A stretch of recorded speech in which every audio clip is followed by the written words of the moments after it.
भगवान श्री कृष्ण एक सुंदर लीला करते हैं। भगवान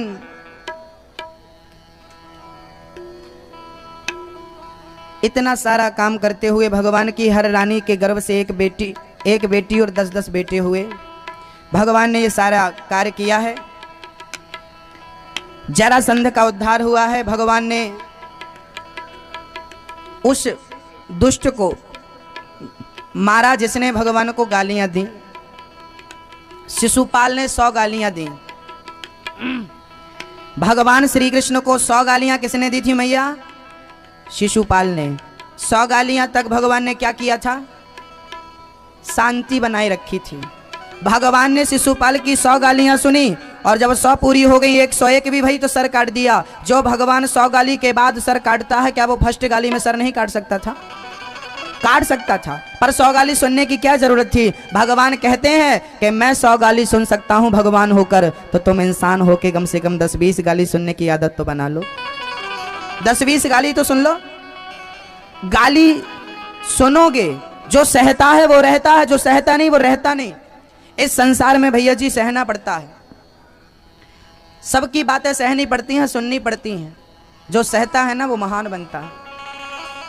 महाराज जी सहकर कौन महान बना? अरे भाई देखो ना, सहकर कौन महान नहीं बना, ये देख लो। कौन महान बना?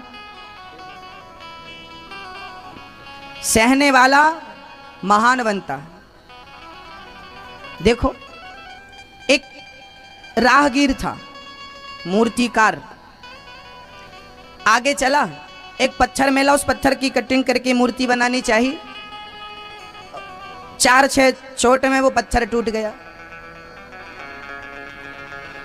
आगे चला, उस पत्थर को वहीं छोड़ दिया। आगे चला, एक पत्थर मिला बड़ा, उस पत्थर की छेनी हथौड़ी से छिलाई करनी शुरू कर दी। वो पत्थर चोट सहता गया, एक बढ़िया मूर्ति बना दी।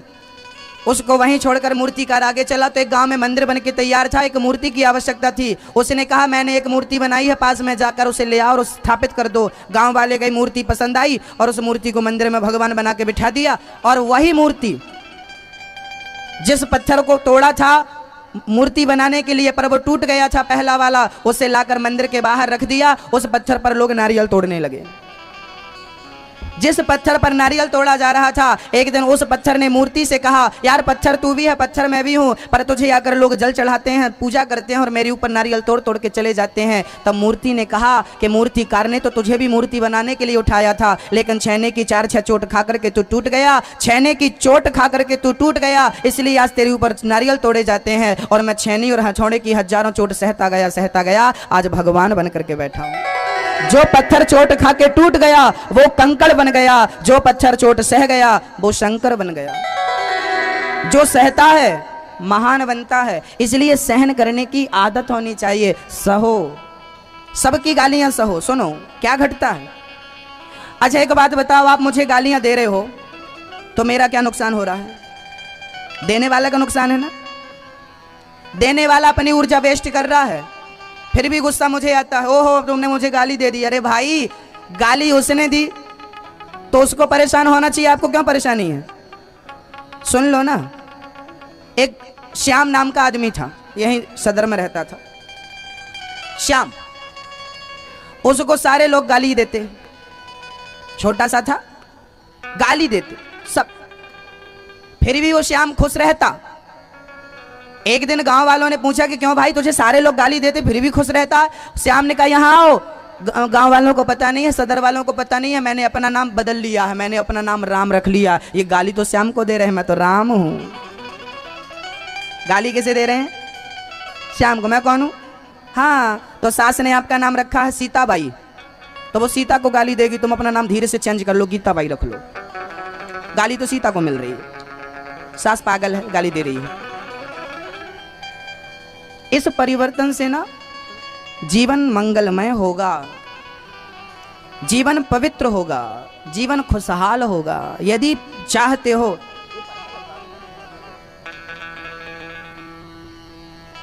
हमारे बीच में भैया श्री राकेश सिंह जी यहाँ के सांसद जी हैं, जोरदार ताली बजाकर स्वागत।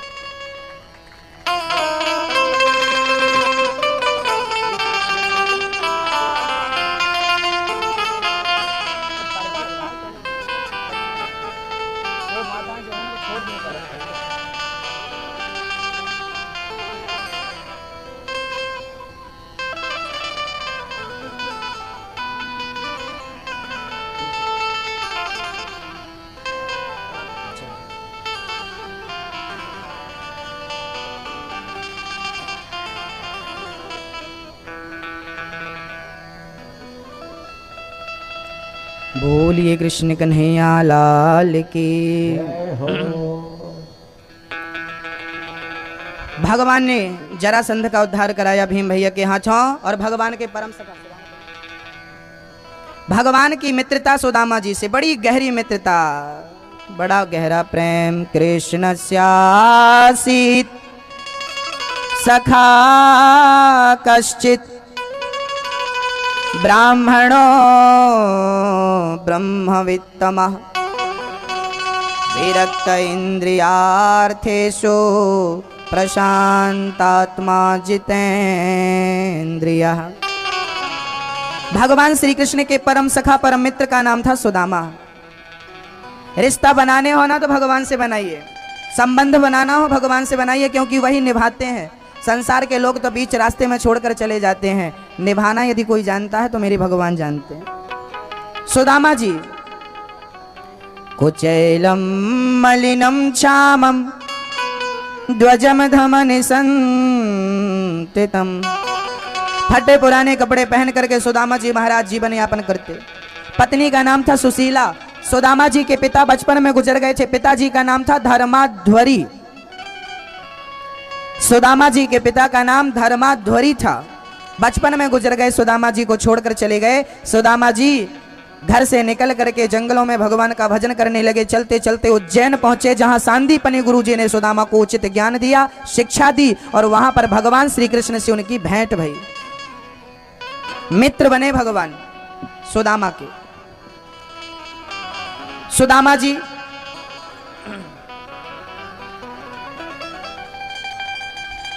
जी बचपन से कृष्ण को जानते थे, जानते तो थे कि मेरा कृष्ण भगवान है।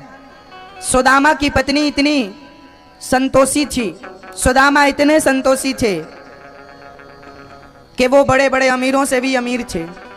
लेकिन एक दिन सुशीला ने रोते हुए बच्चों को देखा और सुदामा से कहा कि देखो, हम और आप तो भूखे रह सकते हैं, पर 4 दिन से इन बच्चों ने भोजन नहीं किया, क्या आपको इनके ऊपर दया नहीं आ रही है? जाइए कुछ ले आइए। आपके मित्र तो द्वारिकाधीश हैं, आप अपने मित्र से मांगते क्यों नहीं? आप अपने मित्र से कुछ मांगते क्यों नहीं?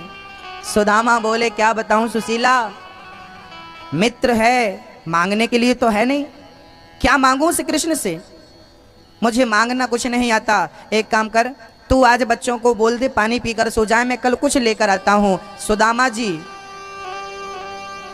जो मिल जाता उसमें ही अपने जीवन का निर्वाह करते। सुदामा जी भिक्षा भी नहीं मांगते, संतोषी ब्राह्मण थे, संतोष के साथ साथ उनको ज्ञान था। सुदामा जी की इस हालत को देख करके एक दिन द्वारिकाधीश की आंखों में आंसू आ गए। एक दिन भगवान रो पड़े। भगवान को रोता हुआ देख रुक्मणी जी की आंखों में आंसू आ गए। स्वामी जी क्यों रो रहे हैं आप, क्या हुआ आपको?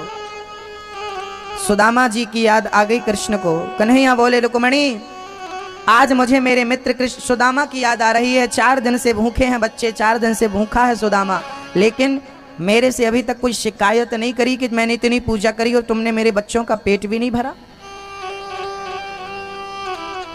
कोई शिकायत नहीं है सुदामा जी। रुक्मणी बोली, तो आप उसकी गरीबी दूर क्यों नहीं करते, आप उससे देते क्यों नहीं? कहा भगवान ने वो कुछ मांगता ही नहीं तो मैं दे कहां से दूं, कहां से कुछ दे दूं, मांगता ही नहीं, कुछ मांगे तो मैं उसे दूं। सुदामा जी की इस बात, इस संतोष को देखकर भगवान इंतजार करते कब मेरा मित्र आए, कब मेरा मित्र आए। एक दिन सुशीला ने कह ही दिया कि आप मांगो मत, मांगने मत जाओ। एक काम करो कि आप दर्शन करने चले जाओ। हाँ, मैं दर्शन करने जा सकता हूँ। चल पड़े सुदामा जी, 4 मुट्ठी चावल लेकर आए सुदामा जी के लिए। सुशीला लेकर आई 4 मुट्ठी चावल। 4 घर से चावल मांग कर लाई, उधार आएगा तो मैं वापस कर दूंगी। 4 मुट्ठी चावल आए, सुदामा जी के लिए कपड़े में बांध दिया सुशीला ने, और वो पोटरी पकड़ा दी सुदामा को। चल पड़े सुदामा जी। चले श्याम सुंदर से मिलने सुदामा, गाते हुए मन में हरे कृष्ण रामा। चले सुदामा जी कृष्ण कृष्ण का उच्चारण करते हुए परमात्मा से मिलने की चाह लिए सुदामा जी। और जब सुदामा जी महाराज पहुंचे, एक नदी सामने थी, पार कैसे करें? तो भगवान ही नाव लेकर आए और सुदामा को बिठाकर पार लगा दिया। सुदामा एक पेड़ की छांव में सो गए, थक गए थे। जब नींद खुली तो अपने आप को एक नगरी में पाया। एक नगरी में, उस नगरी में सुदामा जी अकेले। पूछा, भैया ये नगरी किसकी है? लोगों ने कहा द्वारिकाधीश की द्वारिका नगरी है, क्या मुझे कृष्ण मिलेंगे? लोगों से पूछा, सुदामा ने बोले हाँ। द्वारपालों से भेंट हो गई सुदामा की। द्वारपालों ने रोका, कहाँ जा रहे हो? सुदामा जी बोले, हमें जाने दो, कृष्ण से मिलने दो। देखो देखो ये गरीबी, ये गरीबी का हाल।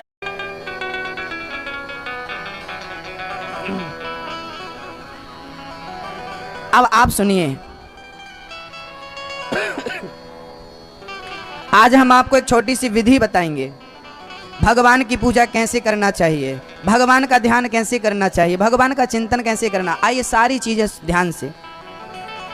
पहले तो ये जानना जरूरी है कि भगवान कितने हैं। मैं ये बोलो, भगवान कितने होते हैं? ईश्वर कितने होते हैं? एक। भगवान कितने हैं? एक। यदि भगवान एक हैं तो फिर राम जी का मंदिर ये है, कृष्ण जी का ये है, दुर्गा जी की ये है, हनुमान जी का ये है, तो ये तो अलग अलग हो गया।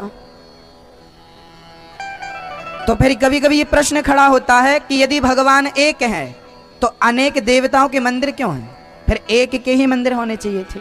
तो आइए मैं इसका समाधान करता हूं। पहले के लोग कहते थे 36 करोड़ देवी देवता। आज भी कुछ लोग इस विश्वास पर हैं कि 36 करोड़ देवी देवता होते हैं। देवी देवता 36 करोड़ नहीं होते। ईश्वर एक है, ब्रह्म एक है, एको ब्रह्म द्वितीयो नास्ति। परमात्मा एक है। यदि एक है तो फिर अलग अलग मंदिर क्यों है? आइए सुनते हैं क्या सच्चाई है। राम जी, शंकर जी, हनुमान जी, विष्णु जी, दुर्गा जी, ये सब क्या है? किसके रूप हैं? ये कौन है? आओ सावधान रहोगे, सब समझ में आएगा। क्या होता है, मैं अनिरुद्ध आपके सामने बैठा हूं। अब ये बताइए, आप मुझे किस रूप में देख रहे हैं? गुरु के रूप में। आप मुझे भाई के रूप में देख रहे हैं, पुत्र के रूप में देख रहे हैं, गुरु के रूप में देख रहे हैं। आप मुझे गुरु के रूप में देखते हैं, पर मेरी माँ क्या मुझे गुरु के रूप में देखेगी? बोलते जाओ, चुपचाप नहीं रहो। बोल रहा हूं मैं, पूछ रहा हूं मैं पूछ रहा हूं, आप बोलते जाना। आप मुझे गुरु के रूप में देखते हो, लेकिन मेरी माँ मुझे देखेगी तो क्या गुरु के रूप में देखेगी? अच्छा, किस रूप में देखेगी? पुत्र के रूप में। अब मैं चलूं अपनी बहन के पास, तो क्या मेरी बहन मुझे पुत्र के रूप में देखेगी? नहीं, मेरी बहन मुझे पुत्र के रूप में कभी स्वीकार नहीं करेगी, वो मुझे अपने भाई के रूप में स्वीकार करेगी। अब मैं चलूं अपने मित्र के पास, मेरा मित्र मुझे किस रूप में देखेगा? मित्र के रूप में। ना वो बेटे के रूप में, ना वो भाई के रूप में, मित्र। अब मैं कितने हूं? मैं तो एक ही हूं ना। मैं एक हूं, लेकिन मुझे देखने वाले अनेक हैं, तो मुझे अनेक नामों से मेरी दादी मुझे पोता कहेगी, मेरे मामा जी मुझे भांजा कहेंगे, मैं भांजा हूं, मैं मामा हूं, मैं पिता हूं, मैं पुत्र हूं। मेरा पिता मुझे पुत्र कहता है, मेरा पुत्र मुझे पिता कहता है। मैं एक हूं, लेकिन मुझे देखने वाले बहुत सारे हैं, तो अनेक रूपों में और अनेक नामों से पुकारते हैं। ऐसे भगवान एक है, उसे देखने वाले भक्त अनेक हैं, इसलिए उसे अनेक रूपों में और अनेक नामों से पुकारा जाता है। उस एक को ही, उस एक, देखो आप किसी की पत्नी भी हो, किसी की पुत्री भी हो, किसी की माँ भी हो, किसी की बेटी भी हो, किसी की दादी भी हो, किसी की नानी भी हो, किसी की बुआ भी हो, किसी की मौसी भी हो, आप एक हो ना। लेकिन आपको देखने वाले इतने सारे हैं, तो कोई मौसी कह रहा है, कोई बुआ कह रहा है, कोई माँ कह रहा है, तो कोई माँ के रूप में, कोई बुआ के रूप में, कोई भतीजी के रूप में, कोई भांजी के रूप में देख रहा है। आप एक हो, आपको देखने वाले अलग अलग हैं, इसलिए अलग रूप अलग नाम से पुकारा जाता है। ईश्वर एक है, अलग नाम अलग रूप से इसलिए पुकारा गया क्योंकि हम बहुत सारे भक्त अलग अलग। कोई को राम नाम पसंद नहीं है, चल भाई तू कृष्ण नाम लेना।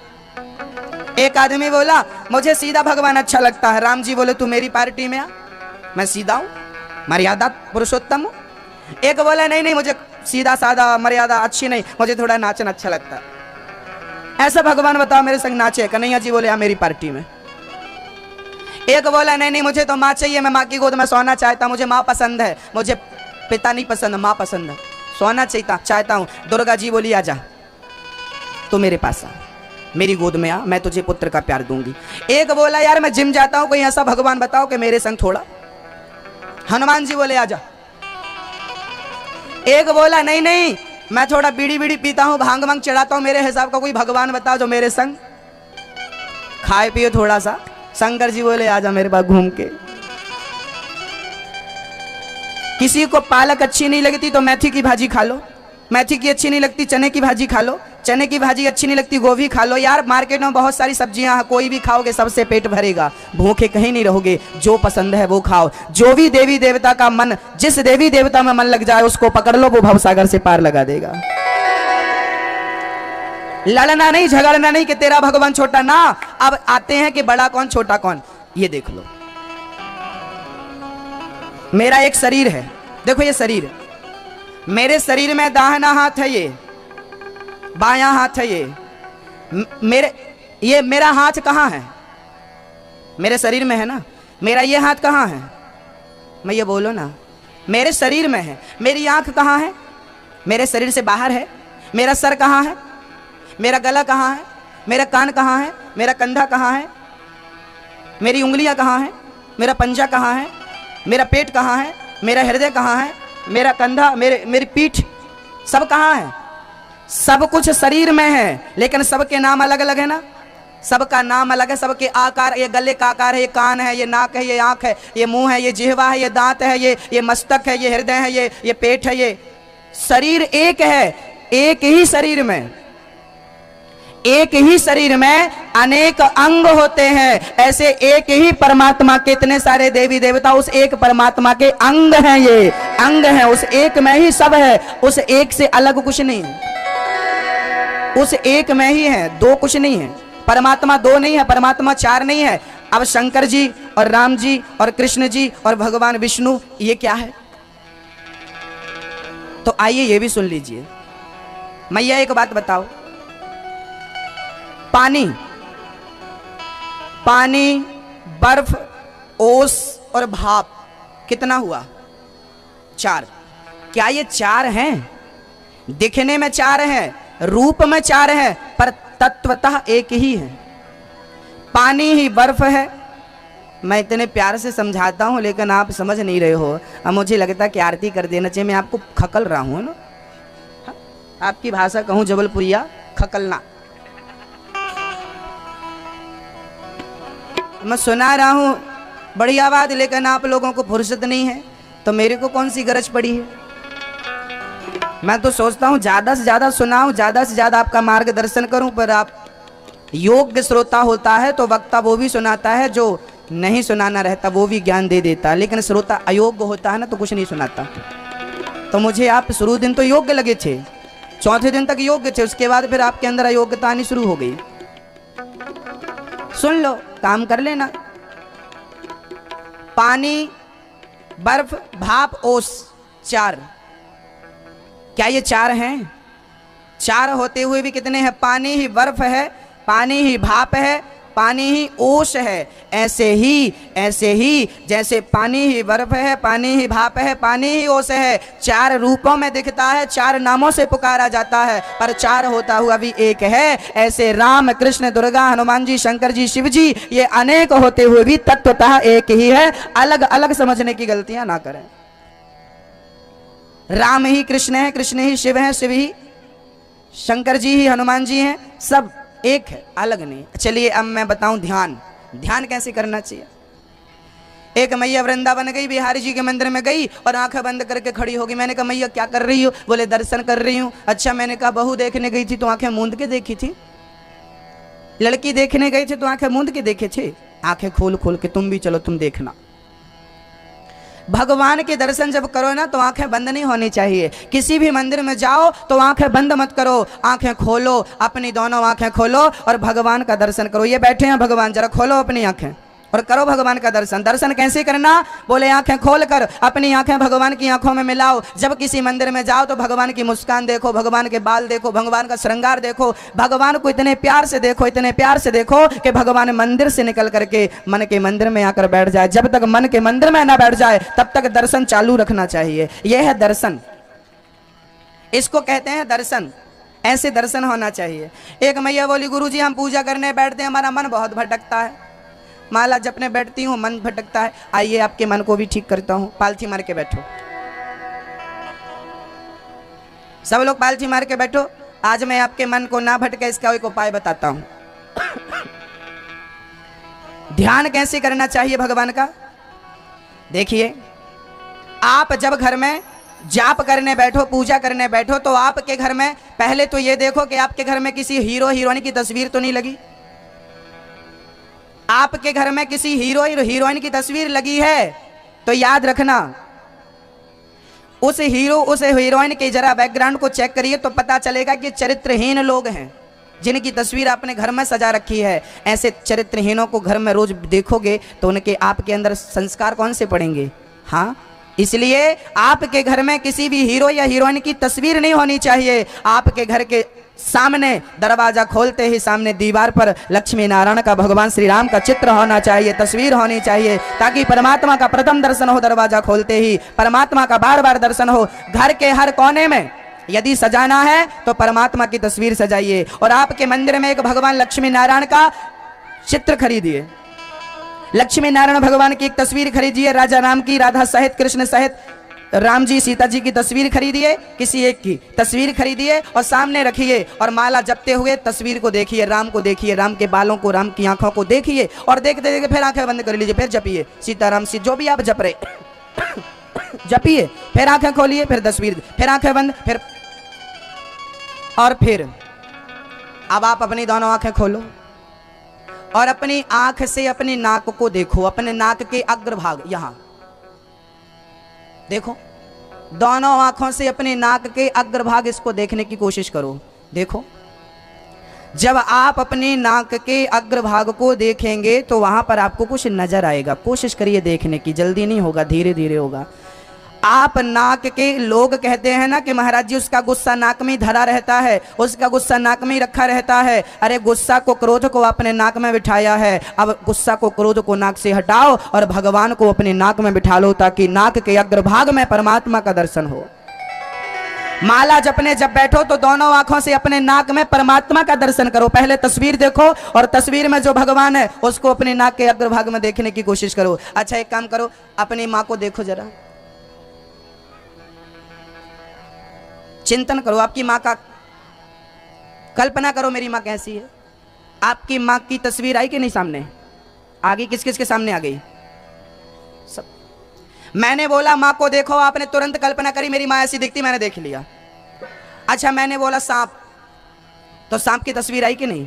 मैंने बोला हाथी, तो आपके सामने हाथी आ गया कि नहीं? हाँ आ गया ना, कल्पना में हाथी आ जाता है। मैंने बोला शेर, आपके सामने शेर का चित्र बन गया। अब मैं बोल रहा हूँ राम, क्या राम जी आए? नहीं, यही ध्यान की कमी है। मैंने बोला हाथी, तो हाथी आ गया। मैंने बोला शेर, शेर आ गया। मैं बोला आप अपने बेटे को देखिए, आपका बेटा आपकी आंखों में अभी आ जाएगा, आपकी माँ आपकी आंखों में अभी आ जाएगी। क्या भगवान आपकी आंखों में आ गया? जैसे माँ का चिंतन करते ही माँ आंखों में आ जाती है, ऐसे परमात्मा का चिंतन करते ही परमात्मा हृदय में आ जाए। यही है सच्ची भक्ति और यही है भक्ति की परिपक्वता।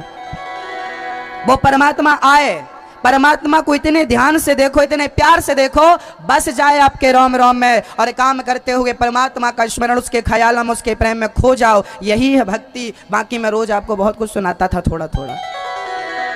भक्तों, रात को जब सोने के लिए जाते हो तो क्या करते हो? आप लोग जाते हो बिस्तर में डायरेक्ट सो जाते हो। ऐसे नहीं सोना। सोने के पहले आपकी यदि दुकान है, एक दुकानदार दिन भर का क्या हिसाब किताब होता है, दुकान बंद करने के पहले पूरा हिसाब किताब लेता है और देता है। इतना प्रॉफिट, इतना लॉस, दुकान का पूरा हिसाब किया, घर चला गया। जैसे दुकानदार दुकान का पूरा हिसाब किताब लेता और देता है, ऐसे ही सोने के पहले दिन भर को पाप पुण्य का हिसाब परमात्मा को देना चाहिए। प्रभु आज मेरे से ये पाप हुआ, ये अच्छा हुआ, अब गलती कभी ना हो, ऐसी कृपा करना। सोने के पहले परमात्मा का स्मरण करिए। हे ईश्वर, उसका धन्यवाद दीजिए। हे कन्हैया, आज तेरे कारण तूने मुझे आज का दिन दिखाया, आज मैं सो रहा हूँ। अब कल का दिन देख पाता हूँ कि नहीं, ये मैं नहीं जानता, तू जानता है, लेकिन आज का दिन तूने मुझे दिखाया, तो आज मेरे से किसी का अपराध हो गया, किसी की गलती हो गई, क्षमा करना प्रभु। मुझे भक्ति देना, मुझे सद्बुद्धि देना कि मेरे द्वारा किसी का दिल ना दुखे, मेरे द्वारा किसी को कष्ट ना हो। ऐसी प्रार्थना करके परमात्मा को आज दिन भर का हिसाब किताब दो। कितना पाप और कितना पुण्य किया, सब परमात्मा के सामने रखो और भगवान का चिंतन करते करते, स्मरण करते करते सो जाओ, सो जाओ। एक मैया बोली, गुरुजी हमें सपने में भूत दिखते हैं। हमने कहा भूतों का चिंतन करके सोती हो तो भूत दिखते हैं। 15 दिन के अंदर, गारंटी मेरी, यदि आप परमात्मा का चिंतन करके इस विधि से सोने लगोगे, मैं आपको गारंटी ले सकता हूं आपकी कि 15 दिन के अंदर आपको सपने में परमात्मा दर्शन दे देगा। और सपने में आ गया तो आया तो सही, आज सपने में आया, कल सचमुच आएगा। शुरुआत सपने से होगी। हाँ, तो आप सोइए चिंतन करते करते, और सवेरे जागना कितने बजे है? 4 प्रकार के स्नान बताए शास्त्रों ने। 3 बजे से 4 बजे के बीच में जो स्नान कर लेता है वो देव स्नान है। 4 बजे से 5 बजे के बीच में ऋषि स्नान, 5 बजे से 6 बजे के बीच में मनुष्य स्नान, और 6 बजे से शाम को 6 बजे तक राक्षस स्नान। आप कौन सा करते हो देख लो। भगवान का चिंतन करते करते बिस्तर में सो जाना चाहिए। और जागो, जैसे ही आप जागो तो क्या करना चाहिए? सबसे पहले दोनों हाथों का मंथन करना चाहिए। कराग्रे वसते लक्ष्मी, कर मध्य सरस्वती, कर मूले तु गोविंद, प्रभाते कर दर्शनम। कर के अग्रभाग में ये सारे मंत्र प्रातः काल उठ के सारे मंत्र इस पुस्तक में लिखे हैं, आप याद कर लेना। सुबह माँ लक्ष्मी का चिंतन करो। परमात्मा, हे ईश्वर, आज का दिन आपने दिखाया है, मेरे से कभी अमंगल ना हो, मेरे से किसी का दिल ना दुखे। पृथ्वी माँ को प्रणाम करो। पृथ्वी माँ को प्रणाम करके पाँव नीचे रखो, पृथ्वी को प्रणाम करो, परमात्मा को याद करो। परमात्मा का स्मरण करते करते कीर्तन कर सकते हो, श्री राम जय राम जय जय राम। कीर्तन करते करते बड़े प्यार से आप कीर्तन करते करते आप वहां बढ़िया उठ जाइए। उठकर सबसे पहले 1 लोटा पानी पीना चाहिए। भैया अभी बैठ जाओ। 1 लोटा पानी पीना चाहिए। यदि आप सुबह सुबह 1 लोटा पानी पीते हैं तो आप बीमार नहीं पड़ेंगे। बच्चों को भी सुबह पानी पीना चाहिए। सुबह का पानी अमृत बताया गया है, सुबह का पानी अमृत है। सबसे पहले उठिए, तांबे के लोटे में रात को पानी भरिए, और तांबे के बर्तन का पानी सुबह दादाजी, दादी जी, मैया जी, बेटा बेटी सब, छोटे से लेके बड़े तक कम से कम 3-4 गिलास पानी पीना चाहिए। बच्चों को कम से कम 2 गिलास पानी पीना चाहिए। प्यास नहीं लगी तो भी जबरदस्ती पानी पियो। सुबह का पानी अमृत होता है शरीर के लिए, तो पानी पियो और बड़े प्यार से कीर्तन स्मरण श्री राम जय राम जय जय राम बोलते अपने टहल करके और क्रियाओं से निवृत्त होकर स्नान करो। स्नान करने के पश्चात वस्त्र, सुंदर से वस्त्र पहनो, नए नहीं तो धुले हुए साफ वस्त्र पहनो। 1 लोटा में जल भरो। सबसे पहले सूर्य भगवान को जल चढ़ाओ। महाराज जी सूर्य भगवान को जल क्यों चढ़ाएं? हमने बोला भैया, एक आदमी बोला महाराज जी हम सूर्य भगवान की पूजा क्यों करें, हम भगवान की पूजा क्यों करें? मैंने कहा सुन, ये बिजली जल रही है तो बिल लग रहा है कि नहीं? बिजली जलाते हो तो बिल देना पड़ता है, पानी भरते हो तो नगर पालिका को बिल देना पड़ता है, पर सूर्य भगवान रोज आपको प्रकाश देते हैं। आज तक आपने बिल दिया नहीं दिया, अरे तो बिल नहीं दे सकते तो क्या जल नहीं चढ़ा सकते? जल चढ़ाना ही बिल चुकाना है। ये एहसान उनने हम पर किया है जो वो ऋण चुका रहे हैं। कोई आप एहसान नहीं कर रहे हो कि जल चढ़ा के सूर्य भगवान पर आप एहसान कर रहे हो, ये ऋण चुकाना है। इतना तो कर ही सकते हो, नहीं तो क्या कहे जाओगे? नहीं तो नमक हराम कहे जाओगे, है ना। सूर्य भगवान को जल चढ़ाने से, रोज बच्चों को सूर्य भगवान को जल चढ़ाना चाहिए। बुद्धि का विकास होता है, बुद्धि पवित्र होती है। कुसंग से भगवान सूर्य बचाते हैं। पूजा पाठ करो, अपने घर में बैठो, बढ़िया पूजा करो, दीपक घी का दिया जलाओ। एक आदमी बोला गुरुजी घी इतना महंगा है और आप घी का दिया बोल रहे हो। एक बात बताऊं, चलिए मैं थोड़ा विज्ञान की बातें कर लूं। आजकल ना कुछ बच्चे विज्ञान की 4 पुस्तक पढ़ के वैज्ञानिक मानने लगते हैं अपने आप को। तो चलिए मैं विज्ञान की बातें कर लूं आपसे। मैया, ओ मैया, नहीं है फुर्सत? अब मैं आपको विज्ञान की बातें कर रहा हूं, सुनिए। पहले आजकल लोग कहते हैं घी क्यों बर्बाद कर रहे हो, हवन करके दीपक जला के घी क्यों बर्बाद कर रहे हो? अरे घी गरीबों में बांटो, घी का पैसा। अभी एक पिक्चर बना दी दुष्टों ने, शंकर जी को दूध क्यों चढ़ाते हो, बना दी। आज मैं बताता हूं क्यों चढ़ाते हैं। घी से हवन क्यों करते हो, घी क्यों बर्बाद कर रहे हो? घी की जगह गरीबों की सेवा करो। अरे भाई सुन लो, विज्ञान ने माना है इस बात को। 1 तोला गाय का जब घी जलता है तो 1 टन ऑक्सीजन पैदा होती है। ये मैं नहीं कहता, विज्ञान कहता है। विज्ञान ने रिसर्च किया है गाय के घी पर। 1 तोला घी जब जलता है, चाहे दिया जले चाहे स्वाहा लगे, 1 तोला मतलब 10 ग्राम घी जब जलता है तो कितनी ऑक्सीजन पैदा होती है? 1 टन ऑक्सीजन। वैज्ञानिकों को आज पता चला कि घी जलाने से ऑक्सीजन निकलती है। हमारे संतों को कब से पता था, इसलिए तो घी की आहुति डाल करके वो हवन करते थे। उनको पता था कि ओजोन परत आज कमजोर हो गई, आज ओजोन परत में छिद्र हो गए, आज ओजोन परत कमजोर हो गई। विज्ञान चिल्ला रहा है ओजोन परत कमजोर। अरे ओजोन परत कमजोर किसने करी? घी का हवन बंद कर दिया लोगों ने, आहुतियां डालनी बंद कर दी, तो पॉल्यूशन तो हुआ, प्रदूषण तो हुआ, लेकिन प्रदूषण को साफ करने के लिए ऑक्सीजन कम हो गई, और कम भई तो ओजोन परत कमजोर हो गई। यदि हवन बराबर मात्रा में होता रहे, ऑक्सीजन बराबर मात्रा में बनती रहे, तो कैसे ओजोन परत कमजोर हो सकती है बताइए? तो हमारे संत यदि हवन करते थे तो उसके पीछे कारण था, ताकि वातावरण में ऑक्सीजन की कमी ना हो।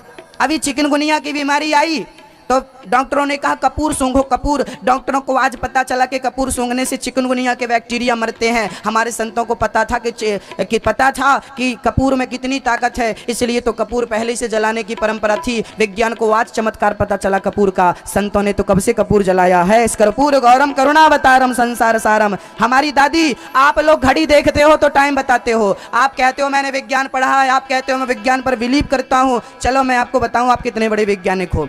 आप घड़ी देखते हो तो टाइम बताते हो, बिना घड़ी के आप टाइम नहीं बता सकते। आप पढ़े लिखे हो फिर भी आपको घड़ी का सहारा लेना पड़ता है। और आपकी दादी अनपढ़ थी, वो आकाश देख करके बता देती थी, चंद्र तारे देखकर बता देती थी कितना बज गया, सूर्य के प्रकाश को नाप कर बता देती थी कितना बज गया। आप किताबें पढ़ के अंतरिक्ष जानते हो। पहले की अनपढ़ मैया, भारत की मैया, वो अंतरिक्ष जानती थी, अंतरिक्ष का ज्ञान रखती थी।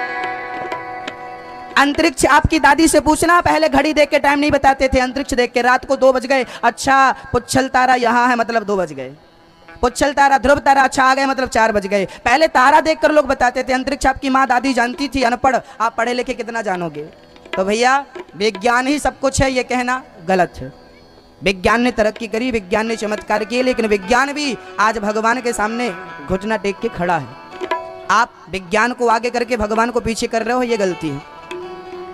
आइए मैं आपको और बताऊं, कितना सारा कुछ है जहां साइंस ने, जहां विज्ञान ने घुटने टेक दिए। आज तक विज्ञान को यह नहीं पता कि गंगा का पानी सड़ता क्यों नहीं।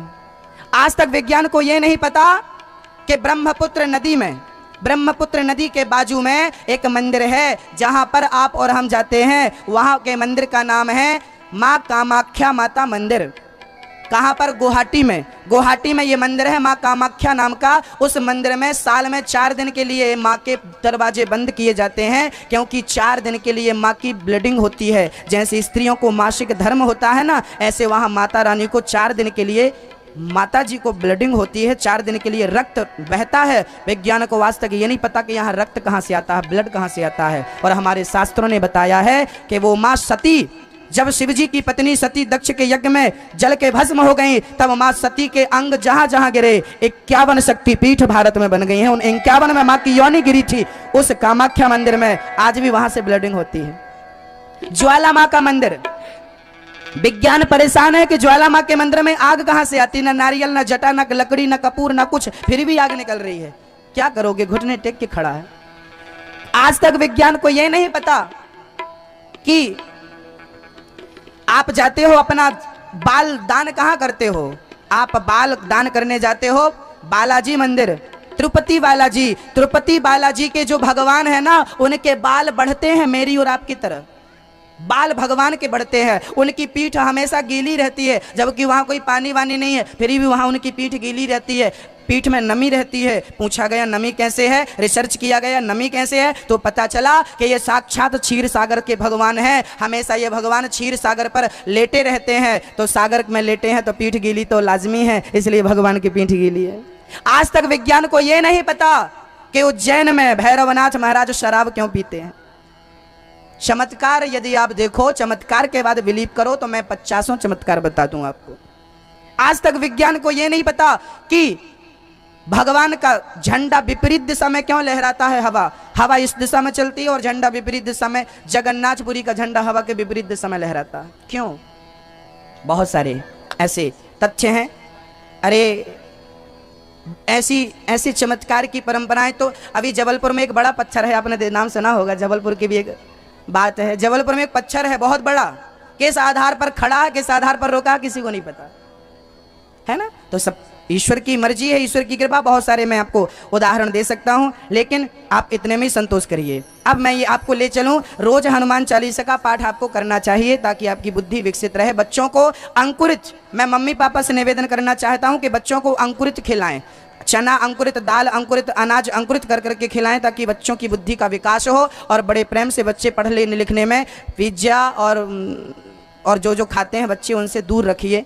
बहुत ज़्यादा उनमें मिलावट है जिनसे बच्चों की बुद्धि का विकास नहीं हो पाता सही समय पर। दूसरी बात यह है कि आजकल के बच्चे सही समय पर सही विकास को नहीं प्राप्त करने के कारण बुद्धियां बिगाड़ लेते हैं और गलत मार्ग पर चले जाते हैं। आज सबसे बड़ी विडंबना क्या है वो सुनिए। आज मैं एक विडंबना की ओर आपको ले चलूं। तो भगवान का ध्यान कैसे करना है आपको पता चल गया। आइए बच्चों की ओर ले चलूं मैं आपको। कल मैंने बोला था कि बच्चों को लेकर आने, कितने बच्चे आए हैं हाथ उठाओ। सारे आए हैं, ठीक। सबसे पहले तो बच्चों को मैं ये बताऊंगा कि बच्चों आपको कितने बजे उठना चाहिए, आपको पता है कितने बजे? सूर्य भगवान उदय होएं उसके आधा घंटा पहले आपको उठ जाना चाहिए। मैं तो 1 घंटा कहूंगा, लेकिन फिर भी ठंडी है तो थोड़ा सा छूट है। 1 घंटा पहले हमें उठना चाहिए। सुबह का वातावरण शांत होता है, उस समय अपनी पुस्तक लेनी चाहिए और अपने दिमाग को केंद्रित करना चाहिए पढ़ाई में। आजकल के बच्चों की सबसे बड़ी लापरवाही है कि जैसे ही बच्चे बड़े होते हैं मम्मी पापा मोबाइल पकड़ा देते हैं, बच्चे गेम खेलते हैं, या तो व्हाट्सएप और फेसबुक में बिजी रहते हैं, चैटिंग करते रहते हैं। बच्चों के बर्बादी का सबसे बड़ा कारण है मोबाइल। बच्चों के पास से मोबाइल बहुत दूर रखना चाहिए और ज़्यादा से ज़्यादा बच्चों को पढ़ाई में ध्यान खुद को लगाना चाहिए। ये मम्मी और पापा के कहने की बात नहीं है। एक पुस्तक, एक सब्जेक्ट खोल लो, आज हमें इस सब्जेक्ट को पढ़ना है। जो पढ़ना है उसे पढ़िए मत, उसे समझिए। पढ़ करके और समझ करके, दोनों में अंतर है। पढ़ना, रटना और समझना, तीनों में अंतर है। तो आप पढ़िए नहीं, रटिए नहीं, आप समझिए। समझ के आप आगे बढ़ेंगे तो बहुत आगे बढ़ जाएंगे, और पढ़ के आगे बढ़ेंगे तो भूलते जाएंगे। रट के आगे बढ़ेंगे तो भी भूलते जाएंगे। इसलिए पढ़ाई समझने की होती है। मैं हिंदी जब पढ़ता था, संस्कृत जब पढ़ता था, तो मैं पूरा याद नहीं करता था, मैं पूरी पुस्तक पढ़ता था शुरू से लास्ट तक। पूरी हिंदी की पुस्तक, संस्कृत की पुस्तक, पूरी विज्ञान की सारी पुस्तक पढ़ता था और पढ़ने के बाद उसको बंद कर देता, इसको बंद करके यहाँ रख देता और उसके अंदर का मैं चिंतन करता। मैंने क्या पढ़ा, याद करूं, मैंने क्या पढ़ा, उसको याद करूं। इस प्रश्न का फिर मैं प्रश्न पढ़ता और उत्तर अपने मन से लगाता कि इसका ये उत्तर होना चाहिए, और फिर मैं उत्तर खोल के देखता क्या यही है, मिलान करता। याद रखिए, यदि आप अपनी पढ़ाई में अपनी बुद्धि लगाएंगे तो आगे जाएंगे, और केवल कोचिंग और केवल मास्टर जी के भरोसे रहेंगे तो केवल वहीं रहेंगे जहां सारे विद्यार्थी हैं। यदि आपको आगे जाना है तो अपनी बुद्धि का उपयोग आपको करना पड़ेगा।